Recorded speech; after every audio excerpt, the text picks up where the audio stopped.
What's up, everyone? Aaron Schatz here, Editor-in-Chief of ASE Publishing, and today, yes, today, we've got the Blade Chroma 4K camera drone from Horizon Hobby. This is review ID 53425. You can check out this and all our reviews by going to www.aselabs.com. There's RSS feeds on ASE Labs, so feel free to subscribe to that. Or, since you're watching this video right now, either on YouTube or ASE Labs, there will be a subscribe box in this corner right down here. So if you go down here, you'll see a nice darker box that says subscribe. You hit that, you'll be subscribed to our YouTube channel, and you'll be informed when all our video content comes out. And who doesn't want that, right? Here's the drone, here's the box. Let's get into this. If you haven't seen the unboxing, I'll put a link right here for you. So if you want to see the unboxing, right here. However, if you don't want to see the unboxing, we'll just go right into this. So you basically get all this stuff here. This is a ready-to-fly kit. So you get this, the charger, everything ready to go. You get this, the actual ST10 controller with the actual battery. You get the actual drone itself. You get a spare set of rotors. So there's two types of rotors, an A and B rotor. You get 8 total rotors, so 4 of each. Each one obviously is 2 and 2, so you get 8. So if you destroy a pair, you can replace them pair. You get the camera, you get the gimbal, and the drone, like I mentioned, and this, I'll actually show you what this is. This is a sun shield. So you pop that bad boy right there, and now you can see this. Whoop, if I got it sticky a little better, you can see it in the blinding sun, you know, like with a viewer. And now you don't have to watch the unboxing. Oh, wait, one more thing. You get the charger, if I didn't mention that too. And the charger and the battery are proprietary. I mean, most of these things are proprietary, so it's unfortunate, but it's true. But now you don't have to see the unboxing. Let's go over the ins and outs of the actual Chroma 4K drone. Blade, by the way, is Horizon Hobby's branding, so that's why they say Blade Chroma. In fact, I actually have a bunch of RC stuff from Horizon Hobby. I have a helicopter and a whole bunch of other stuff, so I'm very familiar with their brand. I've purchased a lot of stuff from them in the past. But this is the 4K.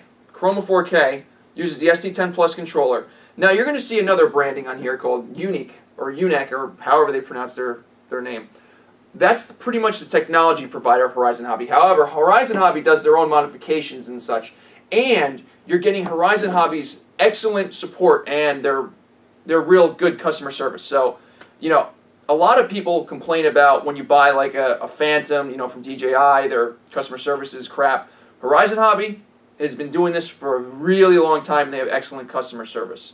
So that's one thing that you have to remember when you're actually buying something like this, especially something that's this expensive.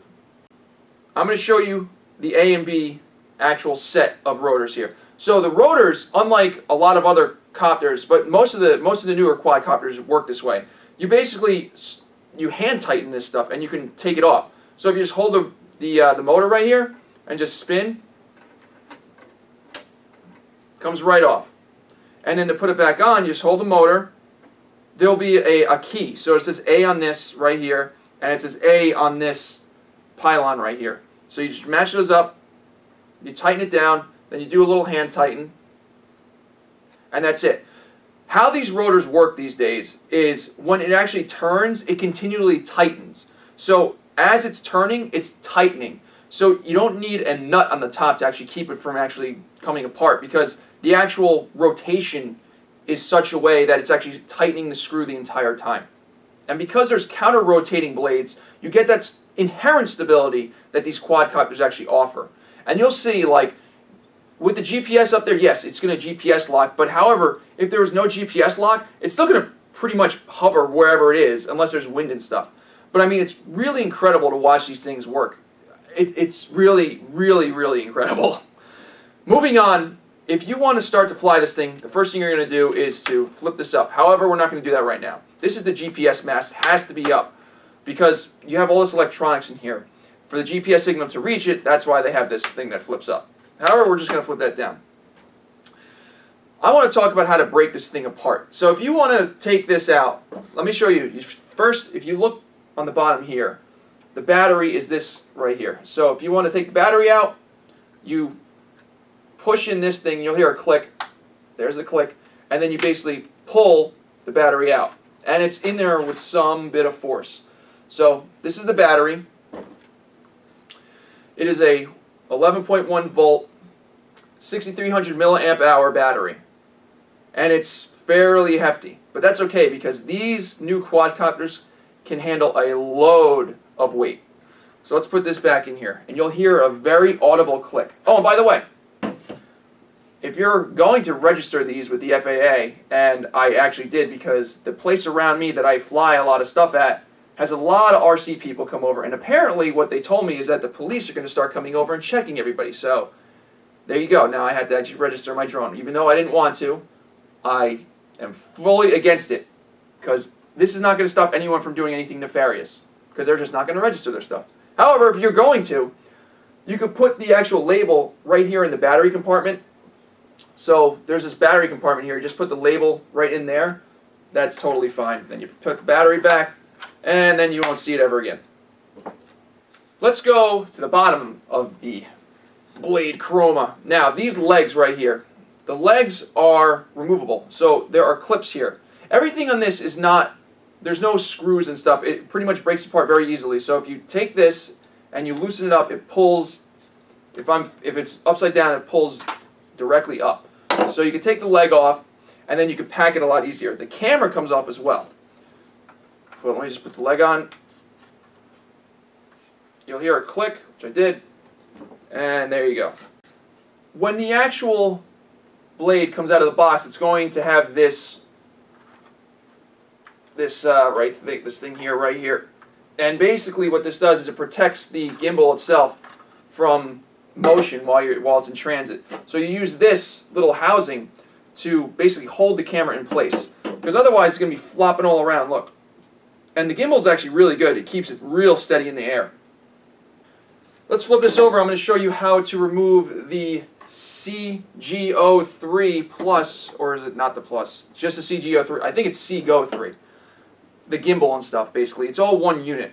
And to remove it, there is a clip right here. So if you see this clip right here on the bottom, you push it down, and then you hold the bottom of the gimbal, not the top that's going to move all over the place, the bottom, and you're going to push forward slightly until you feel it release. It slides to the, make sure here what side I'm facing. It slides to the front of the chroma itself.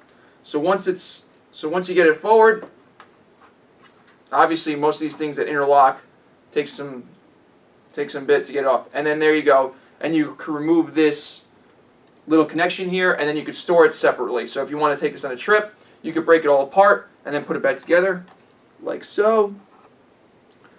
Slide this up, and then you'll hear an audible click. And there was the click. It ain't going anywhere now. And that's how you remove and then put back on the camera and the gimbal.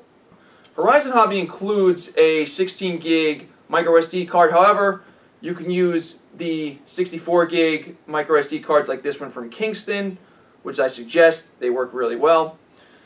So it uses SD-XC. No problem, works fine. I want to show you a little bit of the controller itself before we actually get further into this review. And basically, it's a standard RC controller with some tweaks and with this Android unit in the actual, embedded in the controller itself. Now, unlike a lot of RC helicopters, this is not a stick that stays where you put it. So basically, it levels itself. So when you're actually flying this and you release both of the sticks, it'll hover. And that's what it's meant to do. This is the toggle that you switch for the safe mode, aerial photography mode, or to actually bring it home. So you can just hit home and it'll basically land itself. That's in safe mode. Here is the start button. You basically got to push that in for about 3 seconds or so, and the thing will start to actually spin up and go. These down here are basically trims. So you can so let's just say it's pulling to the left a little bit. You can actually, trim this out to come to center and stuff. The same thing with forward, back, increase, decrease height, and then rotation itself of the actual device. That's what these are. If you've used RC in the past, you know what these are. On the top of the controller here, this is the camera shutter button. So you hit that and the camera works. It does not work if you have the video on. So if the video's on, you can't record it still. However, the video is the same resolution, so it doesn't really matter.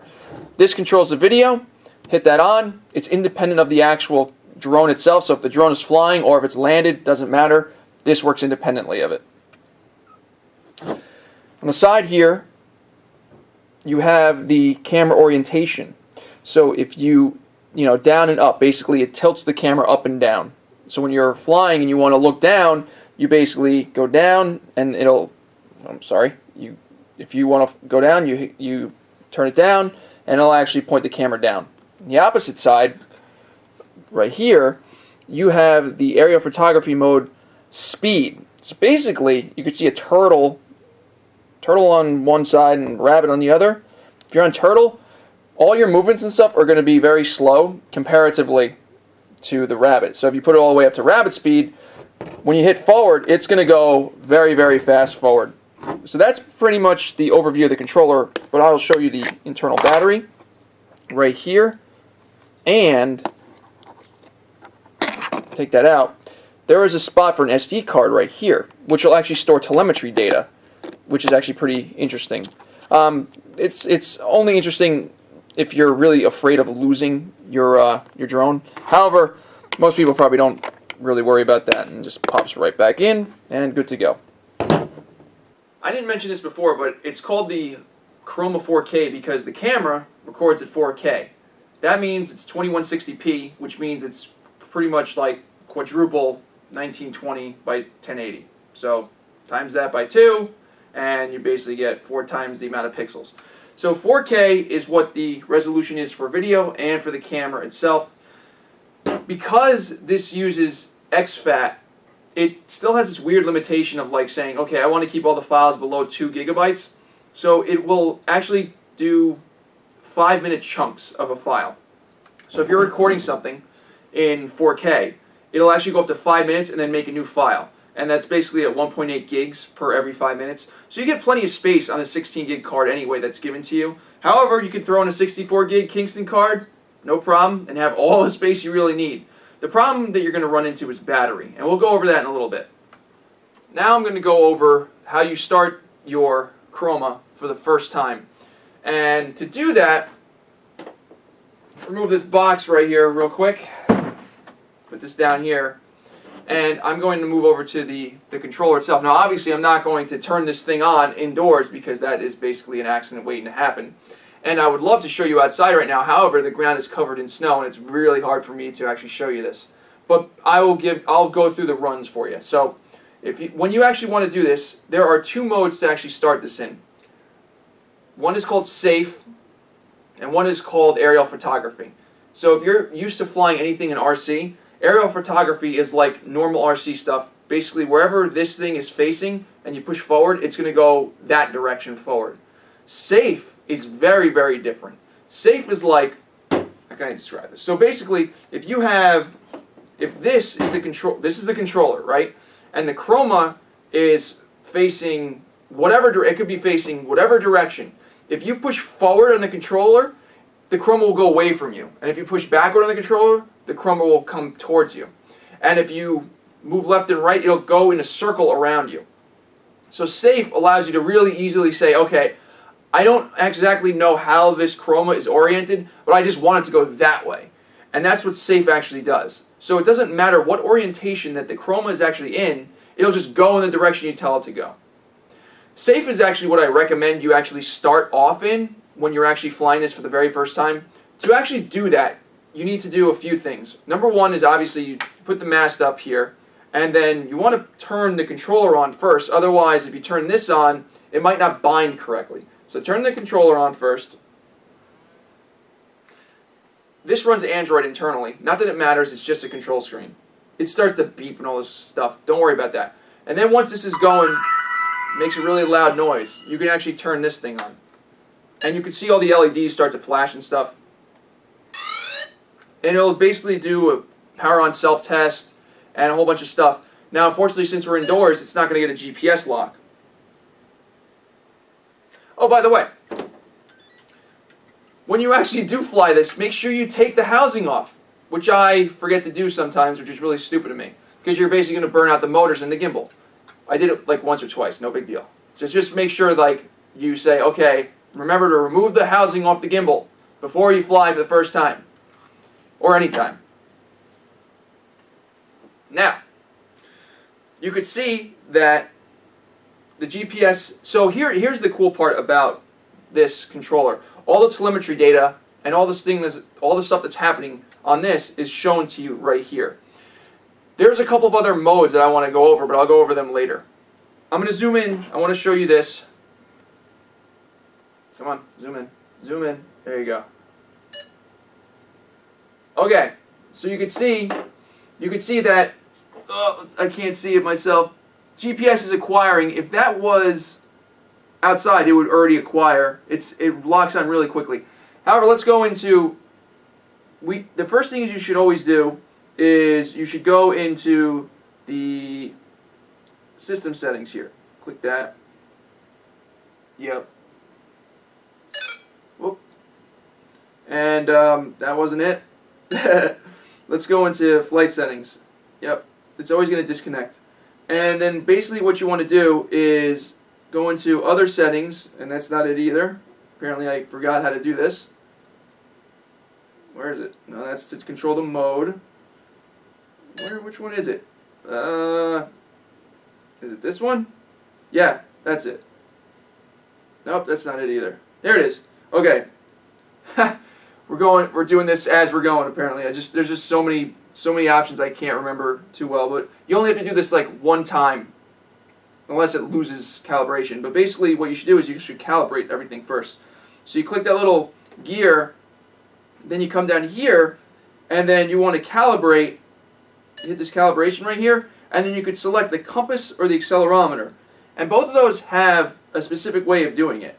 So the compass, you basically have to find where north is and then do a whole bunch of flipping around stuff as the LEDs do it. And the accelerometer has another kind of things. But these are already calibrated, so you really shouldn't need to. However, I really suggest you do the compass at least once.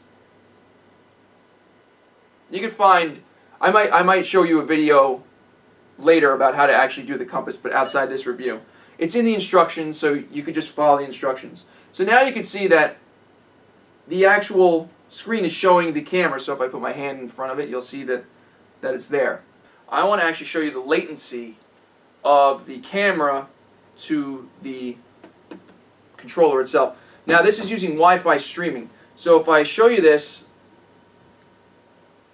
so basically what I'm going to do is I'm going to show you a stopwatch right now, and I'm going to reposition the camera, or just show you a different view, and you can see clearly that the latency isn't that bad. However, there is some latency, so it's not like you're going to be just flying around into near trees and stuff and expect to like really stop on a dime, because you might be already crashed into the tree.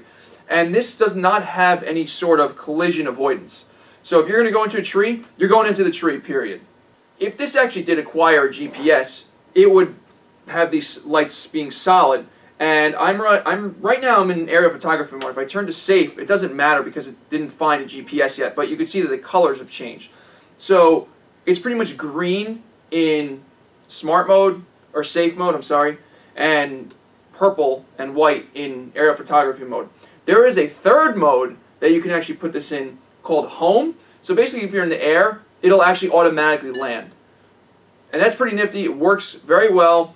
There was only one time that I had a hard landing, well, a relatively harder landing than I'm used to. However, no problem with the actual blade, or no problem with the gimbal, no problem with the camera. It was just harder than I expected to land. However, Horizon Hobby said that was completely fine, completely normal. And I'll have some footage for you right now. You can see that the landing was slightly harder than I anticipated. But the good thing is, once you actually get used to this, I never use the actual home feature anymore. I always land it manually because I can land it exactly where I want it to land. Because the home position might change slightly depending on GPS lock and some other factors. So I just always land manually now in aerial photography mode, and it works very well. When you're actually going to start this up, you put this down facing away from you. So if I was going to do this, I'd put it this way. And then you basically hold it, you back up about 15, 16 feet, and then you put this in safe mode, let it all acquire. it'll actually say GPS locked and stuff, and it'll show you the telemetry data and such. When it does that, that's when you could start to record if you want to, or you could take a picture. Now, the picture, if you want to take a picture, you hit this button right here. Takes a picture. If you want to hit record, it's this one right here. And it'll start recording. And it'll continue recording. The camera works independently of the actual flying drone itself. So you can record while you're stopped, you can record in flight, you can stop recording, do whatever. However, before you turn this off, make sure you stop the recording. Because if you don't, there is a possibility that your files may get corrupted. So make sure that you stop filming before you turn this off. Once you're in this smart mode and you're ready to start up, you hit this red button down for about 3 seconds or so, and then the rotors will start spinning, and then that's when you can actually say like, okay, I'm ready to actually fly. And then what you do is, I'm going to turn this off just in case. And what you do is you hold up, and this will basically take you up. And like I said, because this is in smart mode, you would basically, so if this camera drone is right here, and I want to go forward, it'll go forward. If I turn it and it's facing me and I want to go forward, it'll still go forward. It doesn't matter what orientation it's actually going in. And that's what the safe mode is. And that's cool. Now, the real stuff is aerial photography mode. And if you're used to RC, that's the mode you're going to want to go in. When you flip to aerial photography mode, which on this is called angle for some reason, whatever, aerial photography mode is standard RC. There's a couple of other modes that I want to go over, but before I want to do that, let me just turn this on. I want to show you how the actual gimbal works, and I'll show you this in the air as well. So recently I was actually, before there was all this snowstorm, I went to an RC field. Now I'll put this, woo, that's loud. I'll put this video in line while I'm actually talking about this. And there's a couple people flying some RC stuff, so I figured, okay, let me start, flying around them and recording what they're doing and stuff. And it's really fun to do that. And I will say this, quadcopters are really, really unfair in how they're controlled. The quadcopters are so easy to control, it's like anyone can do it. And I remember back in the day, when you were getting into RC, if you had a helicopter, it was a pain to hover that thing. That was a skill in itself. These days, you basically let go of the control and the thing stays where it is. And that's great, because the technology built into this stuff is so good that anyone can use this, which also makes it a problem because now anybody can use this and do anything really stupid. So let's talk about stuff that you shouldn't do. Don't go near an airport. 5 miles away from an airport, you're okay. No closer than that. Don't go over 400 feet. This one will go over 400 feet. However, you shouldn't, because that's against the law, theoretically. Line of sight. You should keep this within your line of sight. This can go way past your line of sight, because I've tried it, but you shouldn't, because I think that's also illegal. And this can go, I mean, you could get lost. And by the way, because this uses Wi-Fi for the camera connection, it might cut out once in a while, especially around a lot of other Wi-Fi connections. Like in my development, where there's tons of Wi-Fi connections, if I go really far, all of a sudden the camera might cut out. But the RC part of this stuff still works. So as long as you know where you're oriented, you can get it back. And it's really not that big of a deal, because you can actually switch this back to home and it should find its way. And then you can control it when it comes closer. I have heard stories that people have lost connections and then it was gone. And then you're left with, like, a really expensive, trying to find this really expensive thing out in the woods and stuff, and it's not really good. So keep it within line of sight. I want to show you how the gimbal works now. So I'm going to let the gimbal turn on. You can see that it's connecting on here. There it goes. Gimbal's on. Now what the gimbal basically does is, so if you're flying around, the actual drone itself, the Chroma itself, is fairly stable in the air. So it's not going to have too much movement, but you're going to notice some shaking and stuff. What the gimbal does is it takes that out. So basically, I'm going to show you this. So you can see right now, if I hold this up and I start to shake this, see the gimbal, what the gimbal's doing? Look at it. See the camera itself? It's keeping one orientation the entire time. And that's what it does. It does these little minute things. So even if you're like flipping it all around like this and this and this, it keeps it very stable. So the footage that you'll get looks crystal clear because it's 4K. It's an anti-distortion lens, and it's actually stabilized mechanically. There's a couple of other options I want to show you in the actual thing, so let's zoom in real quick. I'll just show you this real quick. Okay, now, if you want to record sound, you hit this button here, okay, and then you hit this audio switch to on, and now you're recording sound. There is a problem with the sound. When this thing is actually running and all the blades are whirling, you're not hearing anything. And I'm going to have some B-roll to show you right now.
Now that you've seen that B-roll, let's go back here, and I want to show you, you can actually change the video settings. So for instance, if you wanted to record at a lower resolution at a higher frame rate, you could do like 1080p at 120 frames per second so you can get some slow motion footage.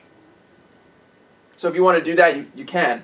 Also, 4K video for a lot of computers is really hard to render. So yeah, you might want to lower that to 1080p, which the camera supports just fine. The other two modes I want to show you are actually flying modes. So obviously I'm not going to do it because the thing is right here in front of me and it would basically destroy me if I turned it on. When you have this in safe mode, it has to be in safe mode. So it can't be on, it can't be started. You flip this on to safe mode before you turn it on, and then you hit this, I have to zoom in again and show you this. So you come over here and this little, whatever this thing is right here, you hit that, and then you hit like follow me or tracking. They basically do the same thing, however tracking adds the ability for the actual camera drone itself to actually lock on with the camera. Whereas follow me basically just says, okay, I'm going to keep my same orientation and everything relative to the controller. So if I hit this follow me mode, it will, if I took off, it would actually be like, okay, I'm going to stay in the exact position from the controller that you set me in. So if let's say I started this, let's say I start this, I take off, I put it 50 feet up and 20 yards in front of me. Whatever orientation this is going to stay there. Now if I take the controller and move, it's going to move with me. Now tracking mode is slightly different, and now I'm going to show you how tracking mode works right now. So as you can see, I'm actually walking with tracking mode, and I have I'm doing some manipulation of the actual sticks because there's trees in the area, but otherwise I'm just holding the actual controller with me. So how this works is a signal gets sent to the actual Chroma itself saying, hey, I want you to follow the controller, and it's the drone itself doing all the work. Because what happens is, if there, let's say, is a power line between you and the drone, it'll actually lose connection. And because it's actually the drone doing the work, it's like, oh my god, I have no idea where the controller went. So it'll actually switch into aerial photography mode, and you'll have to actually manually do it until it reacquires the actual controller. So just be mindful. If you're near power lines and stuff, it's going to work a lot less reliable. And by the way, we've tried this in a car. So we were driving around, and the only time that it actually lost was when we went near power lines. So once a power line crossed between the actual controller, in the car mind you, and the drone above us, the actual drone would say, okay, I lost signal, I have no idea where the hell you are, and it would just stay there. Then I had to get out of the car and make sure that I found it, brought it a little closer to me, and then it reacquired and everything was cool. The good thing is you can also switch this into aerial photography mode while you're in the tracking or the follow me mode, and you can switch it back once it's in the air. So you want to, you could switch it back into aerial photography and say, okay, I want to go up here and go down there, and switch it back into tracking or follow me mode, and it'll be just fine. Horizon Hobby says that you can get like 30 minutes of a charge on a single battery. I'm here to tell you that that may be true. It really may be true. However, we have some pretty adverse conditions where I'm around right now because it's very cold out. So lithium batteries tend to do worse when it's colder out. But still, that's not that big of a deal. 30 minutes that they say is probably right off the ground and hovering and doing nothing else. In this cold, when I was zipping around and it was slightly windy and stuff, I got about 23 minutes before the battery started saying, the controller started saying to me, hey, your battery's getting low, you might as well start to, come back and land. So 23 minutes is pretty good. I've had up to like 25 minutes just like petering around and stuff before the battery actually started complaining. So 23 to 25 minutes with me actually doing stuff is pretty good. Now, you could probably get 30 minutes by just taking off and hovering and doing absolutely nothing. That would be 30 minutes of flight time. Realistically, you're probably going to get anywhere from like 20 to 25 minutes of actual flight time, which is still pretty good, but it's under the 30 that they say. The battery is proprietary to this model only, and you can actually charge this on standard charges. It actually has an adapter, and they give you a standard charger. So you plug that in, and it takes, an hour or two, and if you only get 20 minutes, you're going to need a bunch of batteries to actually do a full day shoot. And they sell the batteries, however, the batteries are like $100. So that's quite an investment in batteries. And I know a lot of people that fly RC stuff have a lot of those lithium batteries laying around, and unfortunately you just can't use it. The reason is because the weight has to be evenly distributed, and it has to lock in place, and this battery is designed to do all that. So it's a trade-off. You get a really nice unit, but you have to have these proprietary batteries. The charger that they give you is actually fairly slow. You can actually get a faster charging charger, and it can probably cut the time down to less than an hour. However, for the majority of people, the charger that they give you is just fine. You're going to be, this is targeted to the hobbyist. It's not really targeted to the enthusiast filmography people. This is made for a family that you could buy this thing and basically easily take aerial shots. It's really simple and ready to go right out of the box, and that's who it's targeted to. This also leads me to another caveat that you have to be aware of. A lot of these types of things have the ability to program waypoints in it. Horizon Hobby basically said to me, it's like, no, we don't support that because there would be two reasons. There's two reasons why they don't support it. One, you'd have to do the waypoints with this thing, and that's a pain, which I agree with. The second reason is they say they are targeting people that just want to get something easy to fly, easy to use, ready to go, and they don't want to have any sort of complicated things. So I understand that. However, it would have been nice to be able to program waypoints into this because other units do have that functionality. However, this one doesn't. Again, it's not targeting those people. I know I mentioned a lot of this stuff in the beginning of the video, but I want to reiterate this. This is not a toy. This is an expensive piece of technology. You're not going to give this to your kids and expect them to just fly around the house. You have to understand something. This is a very dangerous piece of technology, too, in the wrong hands. If you fly this indoors and it goes near a wall, prepare for this to just explode everywhere. Because what happens is a draft comes up the wall and it gets sucked into the wall and the propellers will just explode everywhere and it'll be carnage everywhere. Also, if you're going to give this to a kid, you got to understand something. Not only is this expensive, it's also dangerous. You don't want this flying over people's heads. Well, that's not exactly true. You don't want to be flying over people's heads that aren't aware that it's flying over them. So for instance, if you're filming like, a Little League game and stuff, just make sure that everyone's aware that you're going to be recording this and you have everyone's permission. Don't go to a playground and start to just, fly over everybody's heads and stuff and then get really close and, potentially cause some real damage to somebody's well-being. That's not the way to do things like that. Remember, we have to register these things because of really dumb people, and that's unfortunate. If those people could play nicely with the things that they have, nobody would have to worry about registering their drones, and now we do. Don't let that discourage you from getting this for your kids. As long as you teach them how to fly it and they're careful and they actually know how all the basics and stuff and know all the legalities, and they're considerate for other people. It is great. It's really easy to fly. I mean, it's really a no-brainer, especially in the safe mode. Especially in the safe mode. Basically, it's like, okay, I want this camera drone to go that way, so it's facing that way. I push forward on the stick, and it goes that way. It's not like aerial photography mode, where like a normal RC is, if the thing is facing this way and I push forward, it's going to go this way. I like that mode better anyway, though. And you probably will too once you actually get used to it. So people will probably start out in safe mode, and they'll graduate to aerial photography mode. And the only reason they'll use safe mode again is for the actual use of tracking and the follow me stuff. Now, the follow me, I don't understand, the purpose of it, because basically you could point it away from you and it'll just continue to point away from you. The tracking mode, I totally understand. It's going to basically keep you in the camera frame, and that's awesome. The Blade Chroma 4K camera drone, the entire kit ready to fly, retails for like $900 right now. That's $300 less than when we first received this a month ago. $300 less. These things are getting really, really inexpensive. And you know what? It's under $1,000. It's really, really awesome. It's really easy to use. You get Horizon Hobby's excellent customer service. I mean, search on Google for Horizon Hobby. You'll see the excellent customer service. And really, when you buy something like this, you want a company that's going to support the actual things that they make. And they do. $90 is a good price. Yes, it's not a toy. It's an expensive piece of technology. However, it is a good price for it. And I recommend you buy it if you want a drone that's going to be ready to fly out of the box and easy to use. ASE Labs and ASE Publishing would like to thank Horizon Hobby for sending this for review.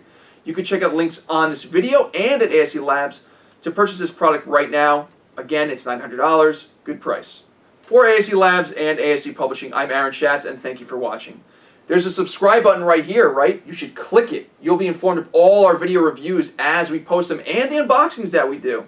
Also, at the end of this review and in the description below, we'll have some links to raw footage of the actual camera drone itself, because this is being recorded in 1920 by 1080.